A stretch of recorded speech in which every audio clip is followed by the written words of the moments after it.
नमस्कार, capital TV देख रहे हैं आप। मैं हूं आपके साथ अंशिका। ब्रेकिंग नाउ में इस वक्त की बड़ी खबर आपको बता रहे हैं, जहां आपराधिक कानूनों में बदलाव किया गया है। 3 कानूनों में बदलाव को लेकर लोकसभा में आज गृह मंत्री अमित शाह ने बिल पेश किया। इसमें सीआरपीसी, आईपीसी और एविडेंस एक्ट, इन तीनों कानूनों को खत्म करते हुए इनके नाम में बदलाव किया गया, साथ ही इन कानूनों में बदलाव किया गया। इसी के साथ राजद्रोह का कानून खत्म करने का भी प्रस्ताव पेश किया गया है। इसी पर ज्यादा जानकारी के लिए मेरे साथ न्यूज रूम से जुड़ रहे हैं कैपिटल टीवी के editor in chief doctor Manish Kumar. Doctor साहब, 3 कानूनों में क्या क्या बदलाव किए गए हैं? देखिए, सबसे बड़ा बदलाव तो वो है कि आज पहली बार संसद के अंदर ये जो अंग्रेजों के जमाने से जो चला आ रहा था, जो क्रिमिनल जुडिशियल सिस्टम, उसके ऊपर मूल चूल परिवर्तन किया गया है। प्रधानमंत्री मोदी ने, आपको याद होगा, पिछले साल 15 अगस्त पे उन्होंने 5 प्रण दिए थे। उसमें उन्होंने कहा था कि गुलामी की जितनी भी निशानियां हैं उससे मुक्ति पाना सबसे पहला काम है, और गुलामी की सबसे, जिसको कह सकते हैं कि जो ठप्पा लगा हुआ था, वो था हमारा आईपीसी, सीआरपीसी और एविडेंस एक्ट। 1830, 1856, 1872, उस दौरान इन सब चीजों को लाया गया और हम उसको ढो रहे थे। आईपीसी तो कहते हैं इंडियन पिनल कोड, एक्चुअल नाम उसका था आयरिश पिनल कोड। वो आयरिश पिनल कोड को हिंदुस्तान पे, और उसका मकसद क्या था? अंग्रेज यहां पे हिंदुस्तान की जनता को सहूलियत देने के लिए कानून नहीं बनाते थे। किस तरीके से हम सिस्टम के प्रति उसको एक गुलाम की तरह ट्रीट करें, कैसे उनकी आज़ादी को स्कटल किया जाए, कैसे वो हमारे नियम कानून हमारे सिस्टम के पराधीन रहे, इस चीज के लिए उस तरह के कानून लाए गए थे। लेकिन संविधान तो बदल दिया गया, लेकिन ये जो कोर्ट के जरिए जो अपराधियों को जो पकड़ने का जो पूरा सिस्टम था, वो अंग्रेज के जमाने से, और ये उस जमाने से, आप ये समझिए, बहुत सारे लोग कहते हैं भाई मैकॉले, तो लॉर्ड मैकॉले के जमाने से ये तैयार किया गया वो सिस्टम चल रहा था। आज अमित शाह ने एक ऐतिहासिक काम किया है और गुलामी की जंजीरों से हिंदुस्तान के कोर्ट्स और पुलिस के सिस्टम को बिल्कुल आजादी दी है। क्या किया है? अब क्या इन्होंने बदलाव किए हैं और किस तरह से कानून काम करेंगे? देखिए, अब तो सबसे पहला चीज के नाम बदला गया, तो नाम बदल करके रखा गया भारतीय नागरिक सुरक्षा संहिता 2023, और इसमें 533 धाराएं होंगी और 160 धाराएं इसमें बदली गई हैं, 9 जोड़ी गई हैं। जो आईपीसी जो पुराना था उसको बकायदा सारी चीजों को एनालाइज करके ये तब्दीलियां की गई हैं। दूसरा, भारतीय न्याय संहिता, वो इसमें 365 धाराएं होंगी, 175 को बदल दिया गया है और 8 धाराएं नई जोड़ी गई हैं। और भारतीय साक्ष्य अधिनियम एक्ट जो एविडेंस एक्ट है, उसमें 170 धाराएं होंगी, 23 धाराएं बदली गई हैं, 1 धारा जोड़ी गई है। मतलब आप देखिए कि जो सीआरपीसी है उसमें 533, आईपीसी जो पुराना था भारतीय न्याय संहिता वो 356, और एविडेंस एक्ट में 70 धाराएं होंगी।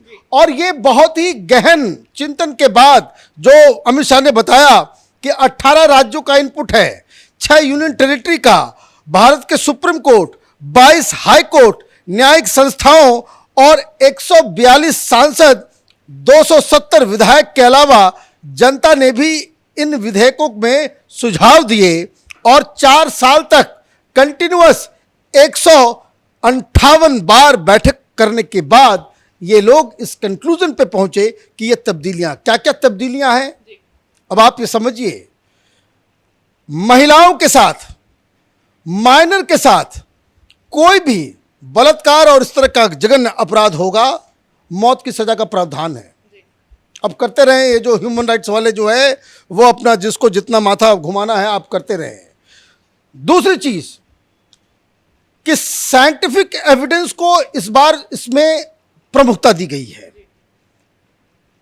अमित शाह ने बताया कि 2 साल के बाद से देश भर में इतने फॉरेंसिक इंस्टीट्यूट्स खोले जा रहे हैं कि हर साल 33,000 फॉरेंसिक एक्सपर्ट्स आपको मिल जाएंगे। ऐसा कोई भी अपराध जिसमें सजा का प्रावधान 7 साल से ज्यादा का है, पुलिस वाले अपने से कुछ भी रिपोर्ट नहीं लिख पाएंगे, उसमें फॉरेंसिक टीम का इनपुट होना आवश्यक होगा। बिना उसके वो कोई भी एफआईआर दर्ज नहीं कर सकेंगे। सारे विटनेसेस, चालान्स और इसके लिए वीडियोग्राफी किया जाएगा। मतलब आप देखिए कि बिल्कुल ही मॉडर्न तरीके से इन्वेस्टिगेशन और जो सजा देने का कोर्ट के अंदर जो प्रावधान है वो भी कि आपके पास पहले 60 दिन और अगर चाहे तो सरकार कोर्ट जो है आगे बढ़ा सकता है चार्जशीट देने का। और बहस अगर पूरी हो जाती है तो ऐसा नहीं कि लंबो बहस खत्म हो गया और कई साल तक जो है वो चल रहा है, टहल रहा है, ये मसला नहीं होगा। बहस पूरी होने के बाद 30 दिन के अंदर जज साहब को बाकायदा डिसीजन देना होगा और 7 दिन के अंदर उसको अपलोड करना होगा। मतलब एफआईआर से लेकर के जजमेंट तक सारा कुछ डिजिटल होने जा रहा है, सारे एविडेंसेस होने जा रहे हैं और वीडियोस वगैरह सारा कुछ किसी केस से जुड़ा हुआ वो सब कुछ वो अपलोड किया जाएगा। मतलब एक बहुत ही ट्रांसपेरेंट क्रिमिनल जुडिशियल सिस्टम जो है हिंदुस्तान में ये किया गया है। मुझे लगता है कि आज का दिन जो है वो बड़ा ऐतिहासिक है। इसको अलग पार्लियामेंट्री कमेटी में डाल दिया गया है। मोस्ट प्रोबेबली अगले सेशन के अंदर जो है इसको हरी झंडी मिल जाएगी। बहुत बड़ा काम और हिंदुस्तान के लिए एक बहुत बड़ा वरदान के रूप में आज अमित शाह ने पहल की है। विपक्ष की ओर से हर बात पर केंद्र सरकार को घेरा जाता है, तो अब जब 3 आपराधिक कानूनों में बदलाव किया गया तो विपक्ष की ओर से किस तरह की प्रतिक्रिया सामने आई, पॉजिटिव या नेगेटिव? देखिए, विपक्ष इस पे एग्री कर रहा है। इस पे कोई जो अभी तक जो आपने देखा जो कार्रवाई हो रही थी इसमें कोई कैट कॉल्स नहीं, क्योंकि देखिए इसमें तो 18 राज्य हैं, 6 यूनियन टेरिटरी हैं, 142 सांसदों जिसमें बाकी लोग, और जो पार्लियामेंट्री कमिटीज इस तरह की होती हैं जहां कानून की हर चीज़ों के ऊपर जहां डिबेट और डिस्कशन होगा, वो हिंदुस्तान में एक बहुत ही रिच परंपरा है कि जब इस तरह के पार्लियामेंट्री कमेटी में आप लेकर के जाते हैं वो डिफरेंसेस अंदर ही सॉर्ट आउट किया जाएगा, लेकिन वो नॉन पार्टीजन होता है। जब इस तरह की कमिटी जो बनती है जो नए कानून को वहाँ पे उसका विश्लेषण करेगी, इसको बाकायदा इसको जज करेगी, वो कमिटी जो होती है वो दरअसल बिल्कुल ही नॉन पार्टीजन तरीके से अच्छे तरीके से वहाँ पे डिबेट डिस्कशन और साथ ही एक्सपर्ट्स वगैरह को बुला करके वहाँ थ्रेश आउट किया जाएगा। और मुझे लगता है कि ये आराम से विपक्ष के साथ, और क्योंकि इसकी ज़रूरत है, लोग परेशान हो रहे हैं। लोगों को आप देखिए कि छोटे छोटे गुनाह की वजह से सालों लोग बंद हैं। क्यों? क्योंकि प्रोसीजर उस तरह का नहीं है। भाई पुलिस वाले ने पकड़ लिया, आपको जेल में डाल दिया, जेल में डालने के बाद वो चल रहा है, इन्वेस्टिगेशन चलता चला जा रहा है, मालूम चल रहा है कि कोर्ट के अंदर बहस पूरा हो गया, जज साहब फिर वो रिटायर कर गए, वो छुट्टी पे चले गए, जज रिटायर कर गए तो फिर दूसरे जज के पास मसला जाता है, फिर उसके बाद उसको जो है अलग जज जो है वो देखता है, फिर से सुनवाई शुरू होती है। तो ये इस तरह का जो एक लूप होल पूरे सिस्टम में था, उस लूप होल को खत्म करने की कोशिश की जा रही है। और कौन नहीं चाहेगा कि भाई एफआईआर जो वो ऑनलाइन किया जाए, कौन नहीं चाहेगा कि सारे साक्ष्य और ये उसकी वीडियोग्राफी हो, कौन नहीं चाहेगा कि भाई ऐसे क्या है कि घर में किसी, आजकल देखिए कैसे दिल्ली के अंदर, कई सारे राज्यों के अंदर और यूपी के अंदर हरिद्वार के रास्ते में भी आप देखिए कि हर जगह स्पीडोमीटर लगा दिया गया है, गाड़ी को अपने आप चालान पहुंच जाता है।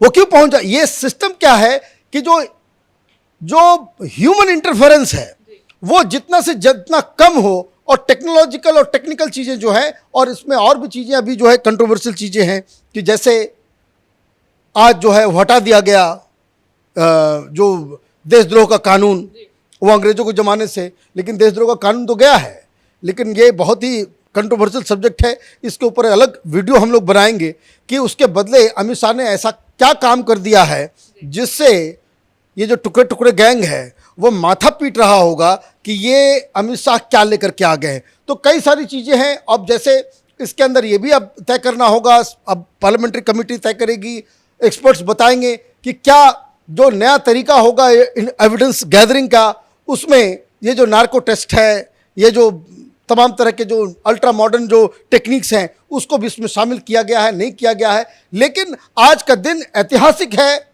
बहुत ज़्यादा रिलीफ हिंदुस्तान की जनता को ये कोर्ट कचहरी का मसला जो है बहुत ही सिंप्लीफाई होने जा रहा है। बिल्कुल, बहुत बहुत शुक्रिया तमाम जानकारियों के लिए। तो आज ऐतिहासिक काम करते हुए लोकसभा में अमित शाह ने 3 कानूनों में बदलाव किया, जिसमें आईपीसी, सीआरपीसी और एविडेंस एक्ट शामिल है। एक बार फिर आपको बता दें, दंड संहिता की जगह भारतीय न्याय संहिता, सीआरपीसी की जगह भारतीय नागरिक सुरक्षा संहिता और एविडेंस एक्ट अब भारतीय सुरक्षा अधिनियम कहलाएगा। इन कानूनों में बड़ा बदलाव करते हुए अब अमित शाह ने इन पर बिल पेश किया है, जिस पर माना जा रहा है जल्द ही इन्हें हरी झंडी मिल जाएगी। इस बड़ी खबर में मेरे साथ फिलहाल इतना ही। कैमरा पर्सन अशोक के साथ मैं अंशिका, कैपिटल टीवी।